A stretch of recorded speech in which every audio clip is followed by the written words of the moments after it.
Hey guys, I am so excited to do these videos for you and excited, nervous, confused, all the above. I really don't even know where to start, but let me just dive right into what these videos are about. So I have been searching for a way to serve, to make my mark in the world, to be a help to people. We'll go into a little bit in my background here in just a few minutes, but I have been wanting to get a coach. I am unable to afford a coach right now.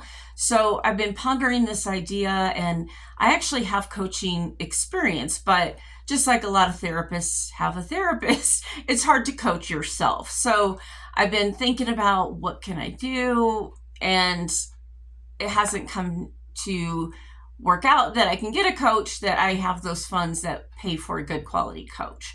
So I had the idea to coach myself as someone that has some coaching training. And some of the questions to ask and some promptings and things like that. Maybe a little selfishly, I'm like, I don't want to do it myself. I want someone to come and tell me what's wrong with me and how can I fix it. I want a simple answer. But I've been thinking about this idea and decided, okay, you know what? Coach yourself. You can ask your questions, take some quiet time, answer those questions, go through it, and the answers are going to come. Now, I am a Christian. I strongly believe that my Father in heaven is with me all the time, talks to me all the time. So I thought of the idea also of just using this as quiet time between us. And as I'm going through these questions, I can ask the Holy Spirit, like, these are some challenges I'm going through. Maybe he'll reveal some of the answers for me as well. So I went through that exercise, if you will, and I was like, wow, this was actually really helpful. I'm pretty excited that I did it. And then last night, the idea came to me, and I'm going to believe that it was a divine idea. I don't know if it will be or not until after this experiment that you're going to be on this journey with me. Once this experiment is over, then I'll know if it was really a divine idea or if I was just nuts. But I'm excited to find out what's going to happen. But anyway, last night I had this idea to take this coaching experience that I'm doing with myself and share it with others. Because if I'm going through this, I bet there's a lot of other people in the same situation that might benefit from the coaching yourself experience. So I came up with this idea. Now, the reason I think that it is a divine idea is I have a undiagnosed, don't laugh at me. I have this undiagnosed body dysmorphia. And what I mean by that, just like people that really have this diagnosis of this issue, they do not see themselves as they are. So for me, when I'm speaking to people or out in public, in my mind, I'm about 30 to 35, I weigh 130 pounds, I'm cute as a button. And that's how I'm able to go out in public and speak to people, because in my mind, that's what I look like. When someone takes a picture of me, sends a picture of me or video, I go into a depression. I am mortified because that vision I had in my mind is nothing like what is reality. And it really pains me. And I say that like jokingly, but it's true and probably something I need to deal with a professional. So I say that to say, when I get this idea, oh, you're going to make videos, I'm like, I don't even take photographs. Like, what do you mean you're going to make videos? Like, who do you think you are? So for that reason, I think God's kind of telling me we're going to get out of our comfort zone and we're going to make these videos. So my hope is that this is going to be a blessing to you, not just me. So the experiment, let's talk a little bit about that. What I want to do in these videos is to take about 30 days. Now, it won't be 30 consecutive days because I do serve at my church on Sundays for about 5 hours. I do like taking my Sundays off. So it'll probably be 6 days a week is my goal for that month period. I think right now is a great time to do it. It's the end of December 2024. So going into 2025, I think this is a great experiment time to try something like this. What I want to do in these 30 days is what I'm going to do is on one day, I'm going to do this coaching for myself. And we're going to talk a little bit about what the coaching thing is, but let me tell you about the experiment first. Is I'm going to do the coaching experience myself. And I do this in writing. So I am prompted to ask myself a question. I'm going to spend some time thinking about it, come up with an answer, and go through that whole process. I'm not going to share that with you live because it's going to be boring for you. There's going to be some dead time. There's some thinking time. So I'm going to kind of concise it all together and present that to you. And again, not for me. My hope is that it's going to be a benefit for you as well, that you can take maybe some of these questions, ask them yourself if you're going through something similar. I'm also going to keep the comment section on. As I've already mentioned, I already don't have a lot of confidence in myself. So it would be amazing if you kept the comments positive to say, hey, Laura, this is something that I didn't think about, or I thought about that you might not have thought about, or maybe you had some revelation, or maybe watching the video, you might say, hey, Laura, I noticed when you asked this happened. So again, we can use this for each other, not only to help me, but as other people read through the comments, they can go, oh yeah, I didn't think about that. And you can apply it to yourself. So that's my goal. If you're in the comments and you feel the need to be rude, judgmental, hurt feelings, that type of thing, I'd highly recommend you create your own YouTube channel and put your comments there. You'll be a better benefit to yourself by doing that than hurting other people. So that's my little PSA there. Let's talk a little bit about the coaching experience. And again, I'm not a professional. I don't like videos. So please forgive me. In these videos, you may see me looking down at notes, that kind of thing, because there are some amazing things I don't want to miss telling you about. So forgive the unprofessionalness of these videos for now. Maybe in a month, we'll see where God takes us and we'll see what happens then. But let's talk a little bit about what coaching is. Coaching it's been around for a long time. I feel like probably the most infamous coach is Tony Robbins. There's a lot of amazing coaches out there. The industry, I feel like, has gotten a lot more credit.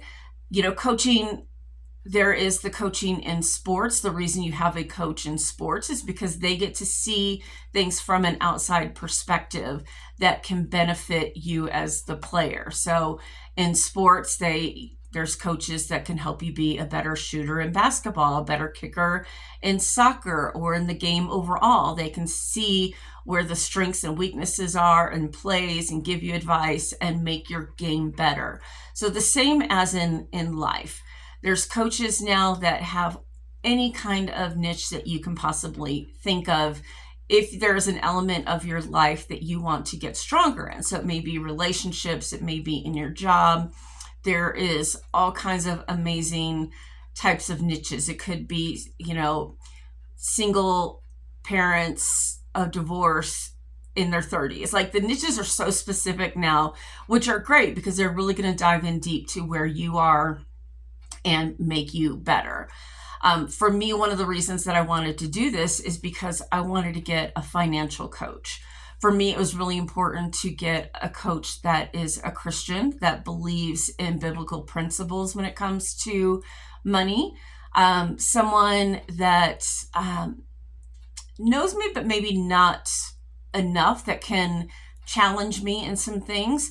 Friends are amazing, and I have some amazing, incredible friends that have no idea that I'm doing this, because I feel like they would say, you know what, Laura, you could have just came to me. I would have loved to talk to you, and, you know, we could have gone through this, and they're amazing for that. But I think when you have those friendships, it comes with, I don't know a better word, but there's a lot of, I don't want to say baggage because that's horrible, but maybe just other issues that are going to be attached to that. So as friends, there's always mutual conversation. How are you? How are you?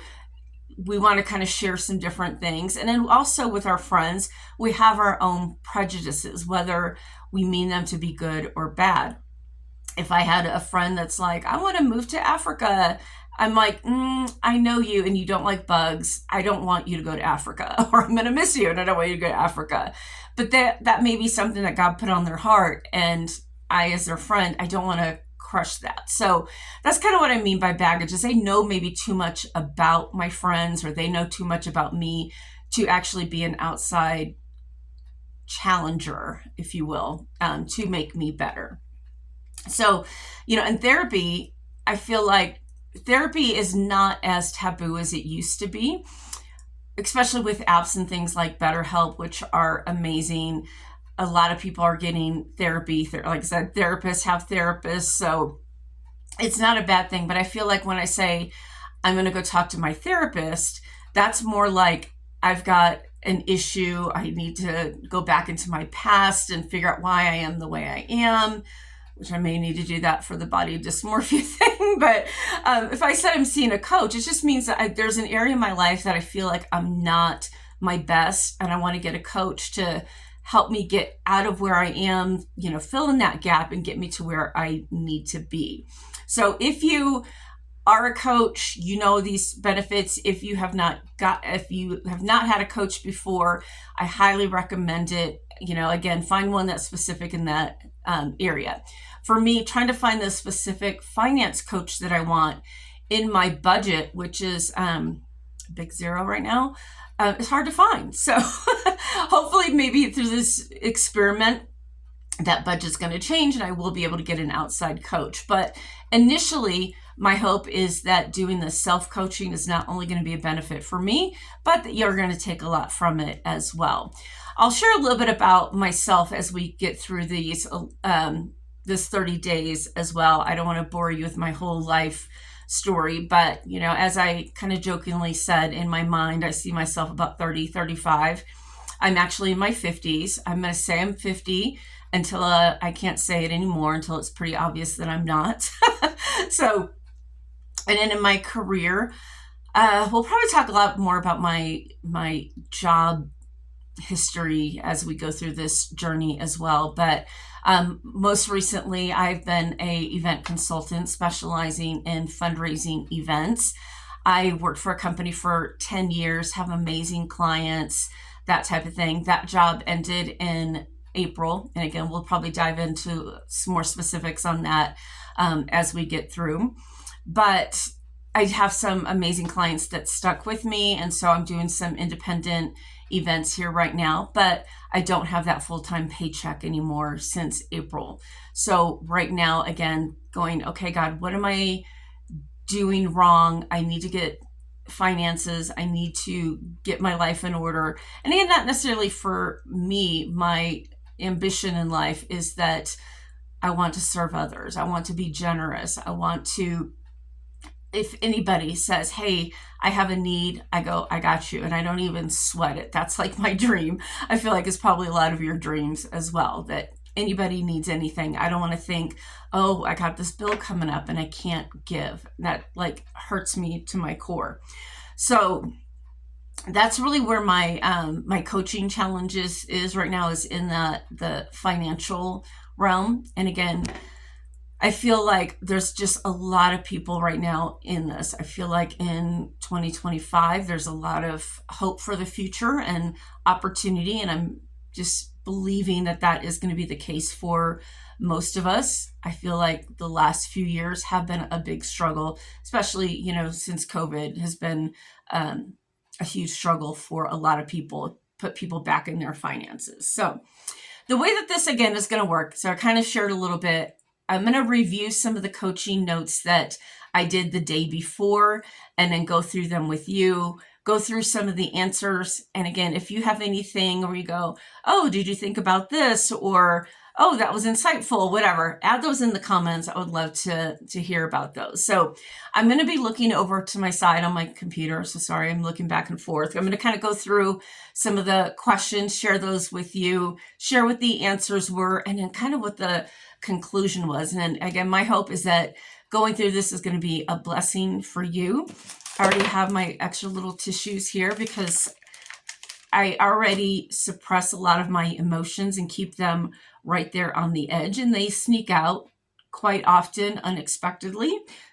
And even just saying that, I feel like, whoo, they're right there. So please forgive me if we have those moments.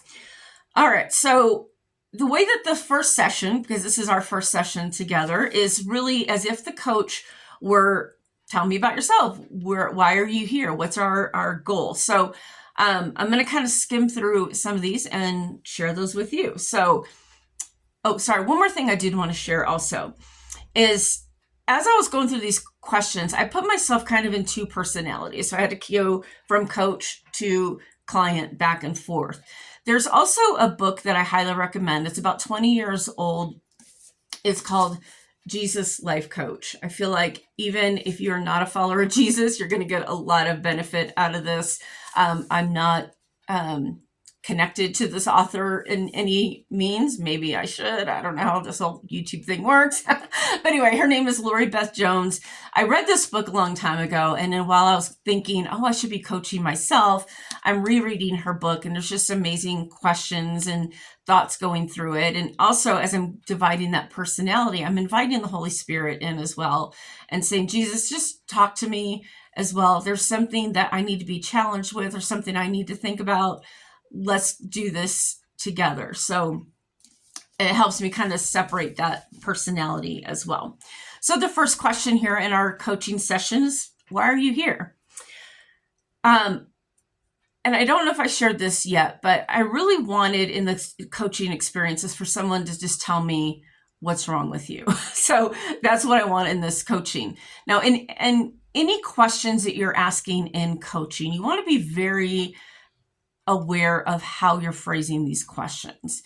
If you keep asking yourself, what's wrong with me? Your brain is going to figure out what's wrong with you, and it's going to give you answers. Its job is to always succeed and never fail at doing what you are asking it to do. So be very careful when asking yourself questions. And already in this first one, or even in your answers, be very careful about the wording that you're using.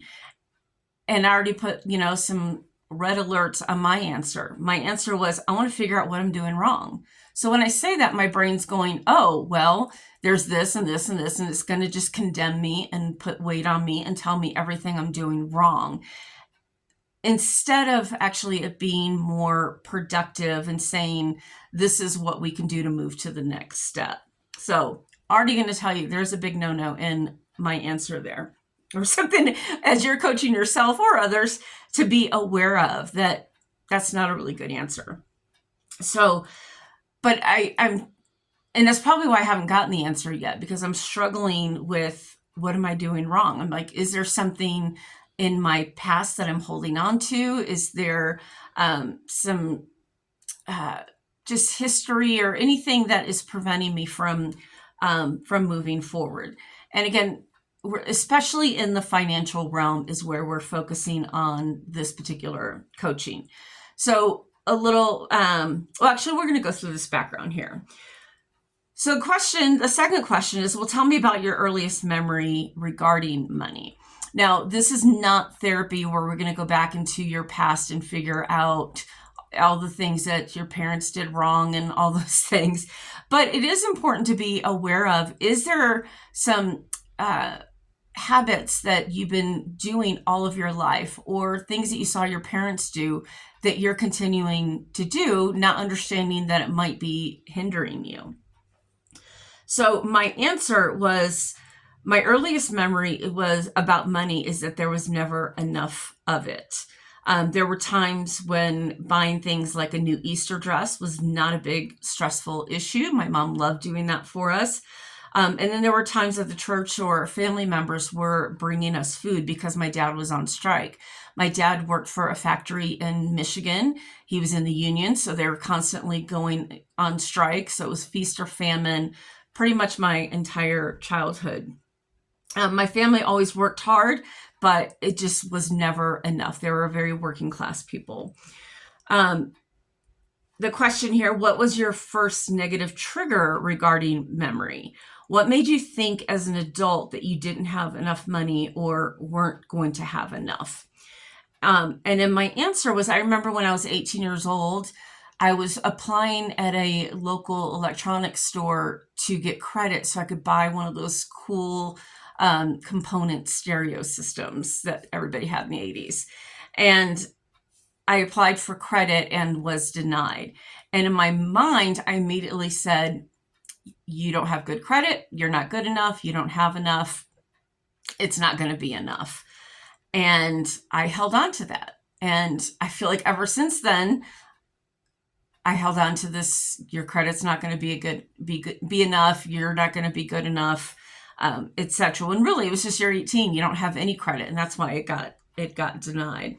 I also, as many teens from the 80s remember, I had some Columbia House records that I got for a penny, and maybe I did not pay for them all. And so I figured, well, it caught up with me, and that's why I don't have any money, because now Columbia House is after me. So maybe not. Is that actually true?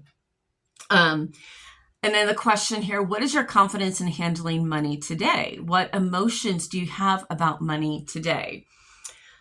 And today I still feel like it's not enough. I don't overspend. I don't do any illegal drugs, never have. I used to be a bartender, so I do like an occasional cocktail here and there, but I don't like getting drunk. I don't like going out partying, things like that. I love thrifting, but I don't spend a lot of money on retail. I don't have designer purses, etc. So I feel like I don't spend a lot of money, but again, there's just never really enough. I don't go out to eat a lot, things like that. And then this question, how do you feel about God's place in your life regarding finances? And this is one of those questions that you just really want to be honest about. I mean, in any kind of coaching or therapy, if you're not honest, you're not going to get anything out of this. But my answer was, I feel like he can be trusted, but not with me. He is a provider, but I've been let down. So, and recently, and, you know, again, we'll kind of go through some of my history as we go through this journey, but even though that I feel like God is good, he is my provider, he's there for me, I feel like he's going to tell me no. There's been just so many times that the answer may have been no or not now, and I held on to that and said, well, God does help people, but not me. And that's okay. If I can help him help others, I'm okay with that. It's an honest feeling. Is it true? Probably not, but it's honest.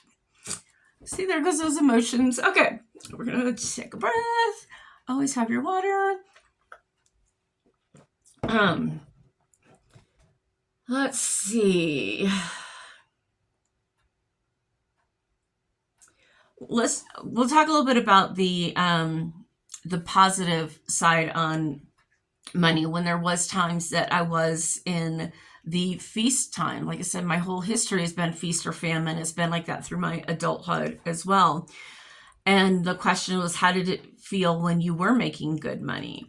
And I love that feeling. Anything that is emotional sticks to your brain a lot more. So you really want to hang on to those emotional ties, especially when it comes to the positive. So I felt great being able to pay my bills easily. You know, credit cards, sometimes I was paying them twice a month because I had it and could, or at the end of the month, the entire thing was paid off. I was putting like $1,000 or more in savings each month. That was awesome. I felt that I could breathe. I was relaxed and confident. I love being able to give. So again, just you want to take some time to be in that moment of the good. What were those positive emotions, and hang on to those, because the more you recognize them or attach to them, the easier it is that you're going to go back to those positive feelings. Let's see. One of the challenges, kind of to go back to that side of it, of me being able to trust God with my money, is So I'll go into a little bit of my history. In 2015 was a really hard year, and that was a year I moved from Texas to Colorado with my now ex. And when we broke up in 2021, because I was making good money and I was able to save, I was financially able to buy a house. So again, I was really grateful to God. I felt like He provided this way for me to be able to save money. So when that relationship ended, I had a place to go. So I had money for a down payment. The interest rates were great. I found this house, which needed a lot of work when I got it, but it was in a great location, great price. I felt like everything was aligning perfectly for me to get this house when that relationship had dissolved. And I trusted God. I was like, okay, God, you made all these things happen. You gave me a way. You provided the house. Everything worked out great. Okay, everything's in a good place. But then the month that I closed on this house, I was working 2 jobs at the time, and I lost one of those jobs. Not to any fault of my own. It's just that the job had ended. But I thought, no big deal. It's going to be fine. I didn't even shed a tear because I was so confident and I trusted God's going to make a way. Even though that ended, that will be replaced, if not more. I worry not. I let it go. And when I bought this house, and like I said, it needed a lot of work. So I got loans, things that I needed to make the house whole. And again, signing those loan papers, I'm like, no big deal. God's going to provide. I'm going to be fine. Well, long story short, it wasn't. I didn't get another opportunity. The funds weren't there. The loans went into default, hence a little bit closer to where I am today. So in trusting that I know the facts that God is a provider, He is making a way. I know that it's true. In my life, I'm struggling with that. Like, I trusted that everything was going to work out, and it didn't. Now, my story is not over. It has not ended. I believe God does still make a way. I just haven't seen that yet. Yet is that that keyword. Now, the good thing again in that is because so I'd lost that job. My other job became more full time. I wasn't traveling as much, which was great. So now, because of that, even though I lost some funding, I was able now to be home on weekends. I could actually go to church every weekend. I could serve. I could really get involved, and kingdom first. I could put all my focus on God and trusting that He's going to make a way. So there was a positive out of that. And again, I was still kind of trusting in all of that. So this one is a bit personal, and again, something I'm kind of struggling with as well. So again, any feedback y'all want to share, let me know. But the question is, what are your beliefs around tithing? And my answer was, I know it's the right thing to do, but I do have negative associations with it. In 2014 or 2015, when I lived in Texas, I was struggling financially. And again, I said, you know what, God, I'm going to do things your way. I put my trust in Him and said, regardless of what the financial situation I'm in, I'm going to tithe. I'm going to be generous. In addition to my tithe, I gave monthly to a radio station, a Christian radio station. I also adopted a child that you give monthly for around the world. And I said, you know what? I'm going to be a generous person. I'm going to give to good causes, and I'm going to tithe. And I focused on that. But my finances actually had gotten worse at that time. Again, the story wasn't over, but they got worse. I ended up having to neglect the child that I had adopted, and I moved in with my sister for a while, and then eventually moved here to Colorado. So even though I still believe in tithing, I believe that is the right thing to do. In my experience at that time, I was more negatively impacted by my finances when I said, I'm going all in and I'm going to be a giver and a tither. And the question is, do you think that by tithing, a way was made for me to move to Colorado? where I got to move out of my sister's house, and I was able to build up my finances again. And I thought about that, and I was like, yeah, actually it was possible because I was in a bad place. I got to be in a good place where I could save money enough to buy a house. Do you think that you misplaced your fear? Could you have associated your lack with the good things you were doing, like tithing, instead of seeing your tithing as opening a door for more?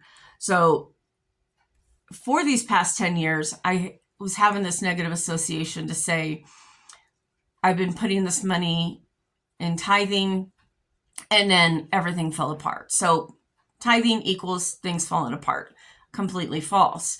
If I look at it a different way, because I was tithing, I was being faithful at that time, it did open an opportunity for me to leave Texas to go move to Colorado with my now ex and save all that money. So I wasn't necessarily seeing that correctly. So realizing that, is that possibly true? Yes, it is.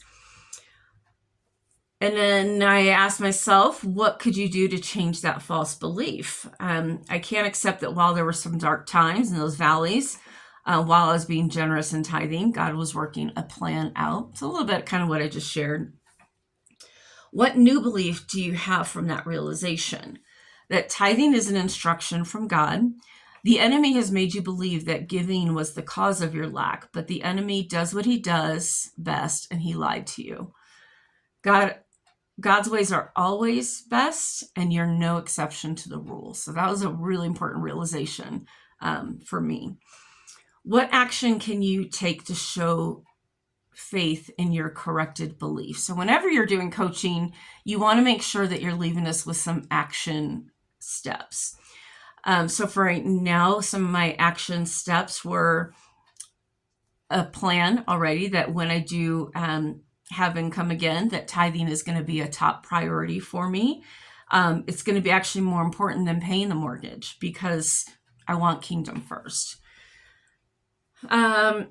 Your imagination, I'm just reading some of my notes here. Your imagination is as effective as actually doing the work. I'm going to spend 15 minutes every day visualizing my success, my paying off debt, being generous, opening up a business, hiring the right people, seeing my church grow, financing missions, etc. So I don't believe in the law of attraction, but it is biblical that you should have vision. It is true that connecting your emotions and being active in what you're seeing. There is a Bible verse that I'm going to butcher right now, but it's one of my favorites.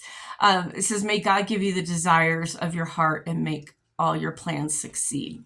And I believe it is Proverbs 24 from my memory. So correct me if I'm wrong there.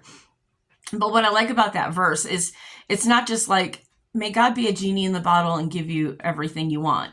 It's, I want what he wants for me. I want his desires. May he give you the desires. I want everything to come from him. So by visualizing or planning that out, it's, to me, it's like a connection with God to go, God, what is it that you see for me? What is it that you want me to do? And it's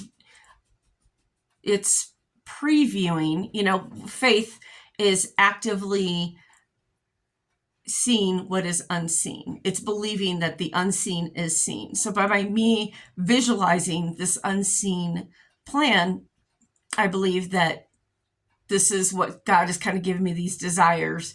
For example, he's never given me a desire to be in the medical industry at all. Never had a thought about it. So for me, I feel confidence in knowing that's not the plan that he has for me. When I have these plans and visions, I do believe that these are God planting seeds in me of going, these are some potential things that we can do.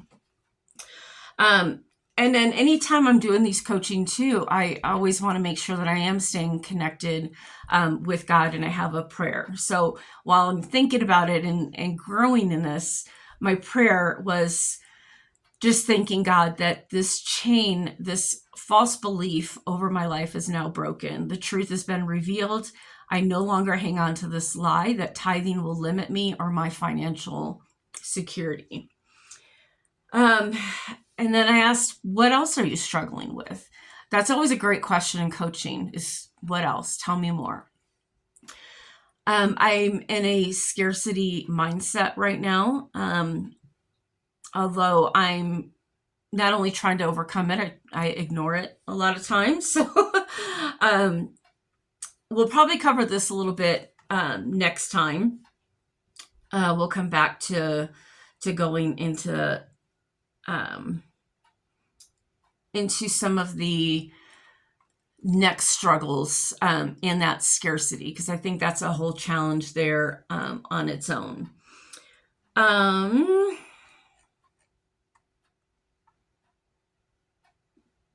And then the last thing I want to share on this particular video is whenever there is a realization that you've come to, there is a exercise, and forgive me, and I'll let you know if I think about his name, but there's an exercise that this gentleman came up to called the 7 steps of why. So whenever you are like, for example, I want to live a life of abundance. Why? Well, because so I can give. There's 2. Why do you want to give? Because I have a heart for generosity and I want to make sure that other children of God have everything that they need. As a child of God, I feel like it's my responsibility to take care of my brothers and sisters. Why? So you want to go through those 7 steps. The 7th time you ask yourself why, it sounds like a annoying child. But you'll be amazed every single time I do this and go through these 7 steps. By the time you get to 7, you go, oh, that's it. It really helps you get to the nitty gritty. So that's just kind of a short example. So hopefully in the future, the videos are not going to be this long, but hopefully that this gave you a little bit of intro on what we're doing. Got you excited about some of the questions that you'll have in your journey. And we'll see you on day 2. Thanks for being here.